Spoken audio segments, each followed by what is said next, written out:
ಕಿತ್ತೂರು ರಾಣಿ ಚೆನ್ನಮ್ಮ ಕರ್ನಾಟಕದ ಹೆಮ್ಮೆಯ ಸ್ವಾತಂತ್ರ್ಯ ಹೋರಾಟಗಾರ್ತಿ. ಕನೆಯರು 1778ರಲ್ಲಿ ಬೆಳಗಾವಿ ಜಿಲ್ಲೆಯ ಕಿತ್ತೂರಿನಲ್ಲಿ ಜನಿಸಿದರು. ಬಾಲ್ಯದಿಂದಲೇ ಕುದುರೆ ಸವಾರಿ, ಕತ್ತಿ ಹಿಡಿತ ಮತ್ತು ಯುದ್ಧ ಕಲೆಯಲ್ಲಿ ಪರಿಣತಿ ಹೊಂದಿದ್ದರು. ಕಿತ್ತೂರಿನ ರಾಜ ಮಲ್ಲಸರ್ಜಾ ದೇಸಾಯಿ ಅವರನ್ನು ವಿವಾಹವಾದ ನಂತರ ಅವರು ರಾಣಿಯಾಗಿದರು. ಆದರೆ ಕೆಲವೇ ವರ್ಷಗಳಲ್ಲಿ ರಾಜರು ನಿಧನರಾದರು. ನಂತರ ದತ್ತುಪುತ್ರ ಶಿವಲಿಂಗಪ್ಪನನ್ನು ಉತ್ತರಾಧಿಕಾರಿಯಾಗಿ ಘೋಷಿಸಲಾಯಿತು.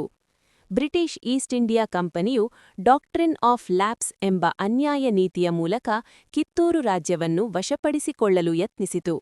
ರಾಣಿ ಚೆನ್ನಮ್ಮ ಈ ಅನ್ಯಾಯವನ್ನು ತೀವ್ರವಾಗಿ ವಿರೋಧಿಸಿದರು. 1824ರಲ್ಲಿ ಬ್ರಿಟಿಷ್ ಸೇನೆಯ ವಿರುದ್ಧ ಕಿತ್ತೂರಿನಲ್ಲಿ ಧೈರ್ಯದಿಂದ ಯುದ್ಧ ನಡೆಸಿದರು. ಈ ಯುದ್ಧದಲ್ಲಿ ಬ್ರಿಟಿಷ್ ಅಧಿಕಾರಿ ಥ್ಯಾಕರೆ ಸಾವನ್ನಪ್ಪಿದ್ದು ಇತಿಹಾಸ ಪ್ರಸಿದ್ಧ ಘಟನೆ. ಅಪಾರ ಶೌರ್ಯ ತೋರಿದರೂ ಕೊನೆಗೆ ಬ್ರಿಟಿಷರ ತಂತ್ರಕ್ಕೆ ರಾಣಿ ಚೆನ್ನಮ್ಮ ಸೋತರು. ಅವರನ್ನು ಬೈಲಹೊಂಗಲದ ಕಾರಾಗೃಹದಲ್ಲಿ ಬಂಧಿಸಲಾಯಿತು. ಅಲ್ಲಿ 1829ರಲ್ಲಿ ಅವರು ವೀರಮರಣ ಹೊಂದಿದರು. ಕಿತ್ತೂರು ರಾಣಿ ಚೆನ್ನಮ್ಮ ಅವರು ಭಾರತದ ಮೊದಲ ಮಹಿಳಾ ಸ್ವಾತಂತ್ರ್ಯ ಹೋರಾಟಗಾರ್ತಿಗಳಲ್ಲಿ ಒಬ್ಬರು.